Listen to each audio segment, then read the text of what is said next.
Imagine this.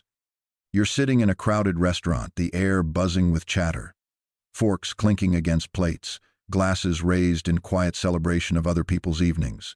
Suddenly, a man pushes back his chair, stands up, and the room begins to quiet down as he drops to one knee. A diamond ring gleams under the harsh fluorescent lights, catching every eye in the room. He starts speaking words, rehearsed, carefully chosen, dripping with sentiment about eternal love and a future together. The woman gasps, her hands rushing to her face, tears streaming as if scripted by a director. She nods through her sobs, says yes, and just like that, the crowd explodes into applause. Strangers clap, cheer, even whistle, convinced they are witnessing one of the purest moments of human connection. To the audience, it is the picture of love at its peak, the proof that romance conquers all, that emotions win over logic, that the heart must lead while the wallet obediently follows. But pause for just a second and ask yourself, what exactly are you watching? Is this really the purest form of love, or is it a ritual so ingrained in our culture that no one even dares to question it? What if that romantic gesture, the kneeling, the tears, the applause, isn't about her at all, but about him? What if beneath the sparkle of the diamond lies something much darker, a performance born not out of devotion, but out of desperation? What if what the world has been taught to see as love is in reality the most sophisticated scam in human history? Because the truth is, this isn't about her surprise or her joy. It's about his need to prove himself worthy, his need to buy legitimacy, his fear that without the display, without the ritual, without the price tag, he is not enough. That's the part no one wants to admit, that modern romance as we know it isn't really about women at all. It's about the deep, gnawing insecurity of men who were taught that the only way to deserve love is to pay for it. From the moment we are old enough to notice, every story, every song, every movie sells us the same beautiful lie. We're told that romance is a sacred gift, a man's devotion wrapped in flowers, chocolates, candlelit dinners, surprise getaways, and grand proposals. We're told it's what makes women feel special, what touches their hearts, what proves a man's worth. This narrative is so deeply carved into our cultural consciousness that to question it feels almost dangerous, as if to doubt it is to doubt love itself. Yet the truth has always been hiding in plain sight. Romance was never created for women. It was never their language, never their demand, never their invention. Romance was engineered by men, not to celebrate women, but to soothe themselves. It was a solution to a problem that men could never quite escape: the fear of inadequacy, the fear of rejection, the fear of being invisible in a world where desire is scarce and competition is brutal.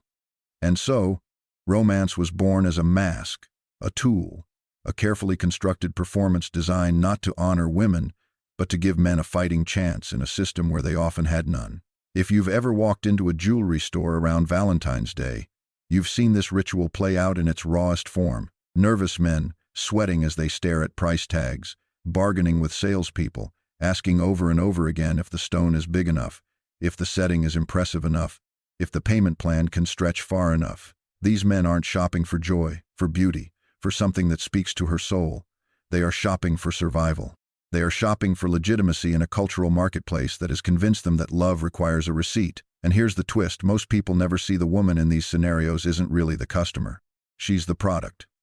The true transaction is between the man and his own sense of worth, between his insecurity and his desperate need to solve it through spending. Romance, then, becomes nothing more than an overpriced cure to a fear men have carried since the beginning of civilization. The fear that without sacrifice, without performance, without endless giving, they will never be chosen. Throughout most of human history, romance as we know it today didn't even exist because it wasn't necessary. The rules of attraction were brutally simple, written in the language of survival. Power attracted women, and power meant resources, protection, and security. A man didn't have to write poetry or buy roses. His influence and ability to provide spoke louder than any serenade. Kings, warriors, merchants, and landowners didn't beg for affection. They commanded it. Their homes, their armies, their land, their treasure, all of it formed an undeniable argument that few women could ignore. In a world where winter could kill you and enemies could destroy everything overnight, A man who could guarantee safety wasn't performing a romantic gesture.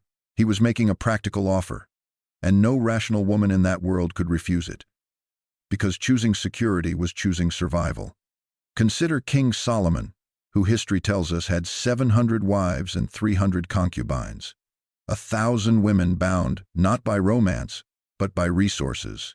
Solomon's palace, wealth, and wisdom gave him something that no ordinary man could match: a lifestyle of luxury, servants, protection, and the highest form of status. For a woman, being chosen by him wasn't a love story. It was the ultimate upgrade, the assurance of survival and privilege. But think about what this meant for everyone else, the countless ordinary men in his kingdom.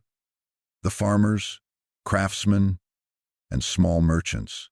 Men who worked hard, men who had honest lives, but men who could never compete with the power of a king. How could they? What could they possibly offer that rivaled palaces and armies?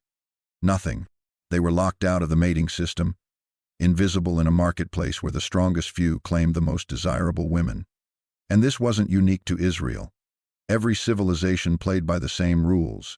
The most powerful men took the most desirable women, while the majority of men were left to fight over what remained. The sexual marketplace wasn't romantic, it was economic. Supply and demand. The premium choices were claimed by those who had the most, and everyone else was priced out. For centuries, this brutal structure left countless men desperate. And then, in the courts of medieval Europe, something new emerged. A radical invention. A desperate workaround. Troubadours, poets, and knights developed a strategy that would forever reshape how men approached women. They invented romance. If you couldn't compete with wealth, maybe you could compete with feelings. If you couldn't build a palace, maybe you could build a sonnet. If you couldn't buy security, maybe you could sell the illusion of a love so pure that it outweighed resources. This was the beginning of chivalry, of courtly love, of the idea that women could be won not through power but through devotion. But here's what most people miss: it wasn't really about women at all. It was about men. It was about men who had nothing else to offer, trying to rewrite the rules of the game. They reframed weakness as strength. They turned lack of resources into proof of true love. The man with nothing became the noble hero, while the man with power was painted as cold, unfeeling, and undeserving of real affection. It was one of the greatest rebrands in history. Romance gave men locked out of the traditional system a chance to compete in a new one. It was clever, it was desperate, and it was effective. It replaced survival with sentiment, resources with roses, and created an entirely new script for relationships, one that still controls us today. This script didn't die with medieval knights. It evolved, embedded itself in our culture, and became the foundation of modern romance. And while the costumes and gestures may have changed, the underlying principle remains the same. Men pay, women receive. Not always in money, but always in value. Romance runs on a simple, ruthless transaction. He invests. She decides. Watch how relationships typically unfold and you'll see the pattern. He plans the dates. He pays for the dinners. He buys the gifts, remembers the anniversaries, surprises her with tokens of love. He invests his money, his time, his creativity, his emotional energy. And in return, she allows the relationship to continue. If he stops investing, if he forgets too often, if he questions the necessity of all these rituals, the relationship suddenly feels unstable. His value, whether he realizes it or not, is conditional on his output, and her role, equally conditioned, is to evaluate and select based on how well he performs. What this creates is not love in its natural form, but an economy, a marketplace where men compete to outdo one another with increasingly expensive and elaborate gestures for the same access their grandfathers had without any of this theater. Romance manufactures scarcity, turning natural human affection into a commodity, something rationed and granted only in exchange for proof of effort. Men learn to chase while women learn to choose, and both begin playing roles so rehearsed that they feel like instinct. He demonstrates value by how much he sacrifices. She demonstrates value by how selective she is. And in this endless exchange, authenticity gets buried under performance. Think about the pressure this creates. One man plans a surprise getaway for his girlfriend, and suddenly every man in that social circle feels the silent demand to match or exceed that gesture. Engagement rings become public scorecards, measured in months of salary. Anniversaries and Valentine's Days become competitions for who can prove love with the grandest display. Social media amplifies it all, turning private relationships into public performances.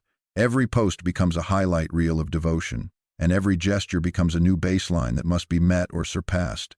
None of this is natural. None of this is spontaneous. It's a transactional trap where men are taught to prove themselves endlessly, and women are trained to measure them by their willingness to bleed resources in the name of love. And in this exhausting cycle, both lose: the man who performs until he resents it, and the woman who receives, but is never quite sure if she's truly loved or simply a prize at the end of his performance. What makes this cycle even more dangerous is that it doesn't just control how relationships begin, but also how they end. Because once you build a bond on a transactional foundation, the relationship can never be truly secure. It becomes a contract that must constantly be renewed, a performance that must always be maintained.